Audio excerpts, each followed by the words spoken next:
തൃശൂരിൽ പൂരങ്ങളുടെ പൂരം കൊടിയിറങ്ങി. ഉപചാരം ചൊല്ലി തിരുവമ്പാടി പാറമേക്കാവ് ഭഗവതിമാർ പിരിഞ്ഞതോടെ ഈ വർഷത്തെ തൃശൂർ പൂരത്തിന് പരിസമാപ്തിയായി. പ്രതിസന്ധികൾക്കിടയിൽ നടന്ന പൂരം ആവേശത്തോടെയാണ് അവസാനിച്ചത്. ഇനി അടുത്ത പൂരക്കാലത്തേക്കുള്ള കാത്തിരിപ്പാണ്.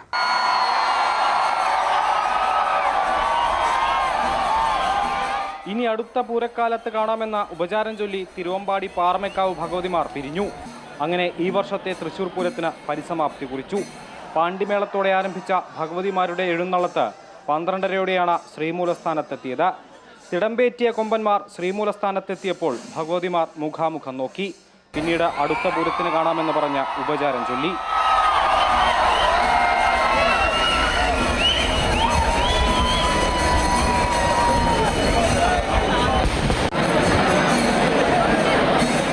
മുണ്ടത്തിക്കോട് ദുരന്ത പശ്ചാത്തലത്തിൽ ആശങ്കകളോടെയാണ് പൂരം ആരംഭിച്ചത്. പൂരവിളംബരവും ഘടകപൂരങ്ങളുടെ എഴുന്നള്ളത്തും പൂരപ്രേമികളുടെ ആവേശം കാണിച്ചു തന്നു. പൂരം കുടിയിറങ്ങുന്ന ദിനത്തിൽ ശ്രീമൂലസ്ഥാനത്ത് 10,000 അണിനിരന്നു. ഉപചാരത്തെ ആരവത്തോടെ ആർപ്പുവിളികളോടെയാണ് പൂരപ്രേമികൾ ഏറ്റെടുത്തത്.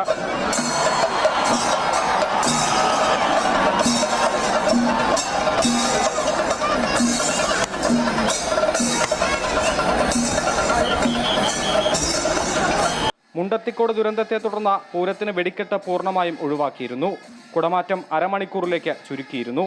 എന്നാൽ ചടങ്ങുകൾക്കൊന്നും ഭംഗം വന്നില്ല. പ്രധാന ചടങ്ങുകളിൽ വലിയ ജനപങ്കാളിത്തവും കണ്ടു. ഇനി അടുത്ത പൂരക്കാലത്തിനായുള്ള കാത്തിരിപ്പാണ്. ഏപ്രിൽ 17-നാണ് അടുത്ത തൃശൂർ പൂരം. പ്രതിസന്ധികൾക്കിടയിലും ഈ വർഷത്തെ തൃശൂർ പൂരത്തിന് ശുഭപര്യവസാനം. ഭഗവതിമാർ ഉപചാരം ചൊല്ലി പിരിഞ്ഞു.